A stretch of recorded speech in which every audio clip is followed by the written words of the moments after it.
రాత్రిగా బాగున్నా వేసుకుంటాం.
వారి పేరు మీద ఏదైనా మంచి కార్యక్రమాలు చేయాలి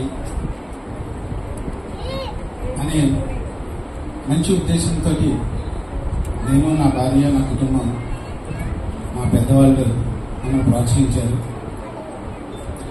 అయితే ఈ మ్యూజిక్ కానీ అంటే ఆర్ట్స్ కానీ స్పోర్ట్స్ కానీ యునైట్ చేస్తే మనుషుల్ని కూడా ఒకటి. సో ఇది ఇంతమంది ఇక్కడ చూసి ఒకళ్ళు ఎంజాయ్ చేయడం కానీ ఇదేమి అందరూ కలవడానికి, ఒకరిని అర్థం చేసుకోవడానికి, విభేదాలు తగ్గడానికి ఆర్ట్ ఫామ్స్ అనేవి చాలా ఉపయోగపడతాయి. ఇక తల్లిదండ్రులకు కావాలి, గురువులకు కావాలి, కొంచెం పిల్లలకి అసలు అక్కర్లేదు. వాళ్ళు అసలు పట్టించుకోరు. ఫస్ట్ ప్రైజ్ వచ్చిన వాడు అసలు ఏ ప్రైజ్ రానివాడు శుభ్రంగా భుజంగా చేసి తీసుకుని బయట కౌలు చెప్పుకుంటారు. మనం ఫీల్ అవుతాం, ఏంటి మావాడికి ప్రైజ్ రాలేదు. మావాడు బాగా జడ్జెస్ ఎంత పక్షపాత రహితంగా చేసినా సరే ఒకళ్ళ పర్స్పెక్టివ్ ఒకలా ఉంటుంది. నెక్స్ట్ ఎర్రర్ అనేది హ్యూమన్, వాళ్ళని దేవుడు కాదు కదా ఎవరు కూడా. కాబట్టి ఎవరికైనా చిన్న చిన్న పొరపాట్లు అంటే అట్లా హాయిగా నవ్వుతూ తీసుకోండి. నా అంచనా తక్కువైంది అన్నమాట నిజంగా. అంటే మనం ప్రోత్సహించాలే కానీ ఎంతో మంది గదులు వస్తారు అన్నమాట. ముఖ్యంగా స్కూల్ పిల్లలు రావడం. మాకు సంగీత విద్వాంసులకి మేము నిర్వహిస్తున్నటువంటి సంగీత సభల తీరుతెన్నులు చూస్తున్నప్పుడు మాకు తెలిసిన విషయం ఏంటంటే వాళ్ళు ఎవరు మాకు కనిపించరు సంగీత సభల్లో. ఇంకా శిష్యులు పాల్గొచ్చు, గురువుల యొక్క శిష్యులు ఉన్నప్పుడు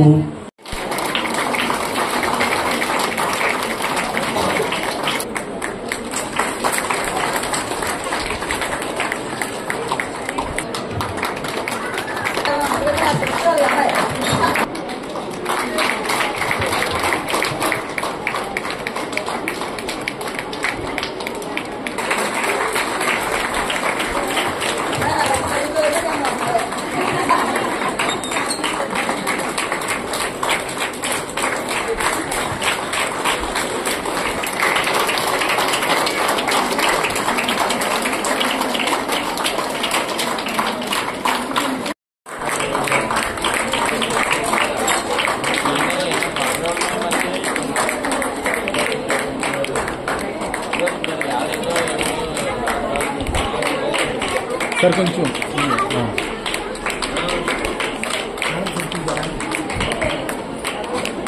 మేడం గారు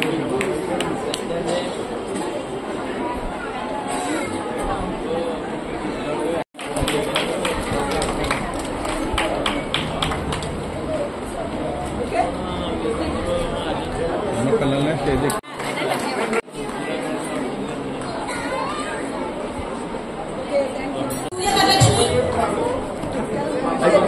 నిస్వార్థంగా చేశారండి వీళ్ళందరూ. Small I know but still will continue like this. Kumar,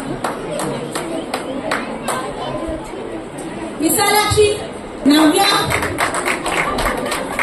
Durga so much, రాజుగా ఎక్కడో ఒకసారి అందరం కలిసి పనిచేస్తామంటే ఒక్కడుండే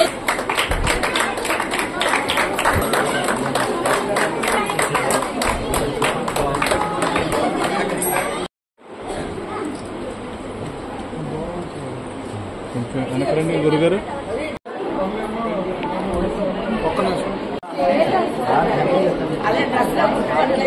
ఇలా చూడండి సార్ గురుగారు.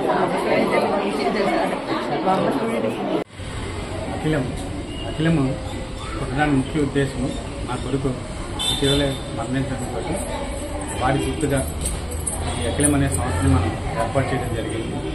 వాడికి సంగీతం పట్ల ఉన్న మక్కువ వలన మొదటగా మేము అఖిలం బాలల ప్రతిభోత్సవం అని చెప్పి ఇన్స్ట్రుమెంట్స్ అలాగే వోకల్ సంగీత పోటీలను నిర్వహించుకున్నాము. గణనీయంగా ఒక కాకినాడ గ్రామమే కాకుండా చుట్టుపక్కల గ్రామం నుంచి కూడా చాలా ఎక్కువ మంది వచ్చి వాళ్ళ యొక్క సంగీత ప్రతిభని ఇక్కడ ప్రదర్శించడం జరిగింది. దీని ద్వారా వాడి యొక్క కళ ఏదైతే ఉందో సంగీతం పట్ల ఉన్న మక్కువ సార్థగించిందని చెప్పి నేను అనుకుంటున్నాను.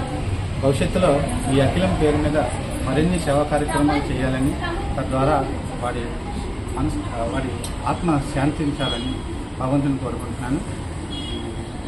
మాకు ఈ సహాయ సహకారాలు అందించినటువంటి పెద్దలకి అందరికీ కూడా ధన్యవాదాలు తెలియజేసుకుంటున్నాను.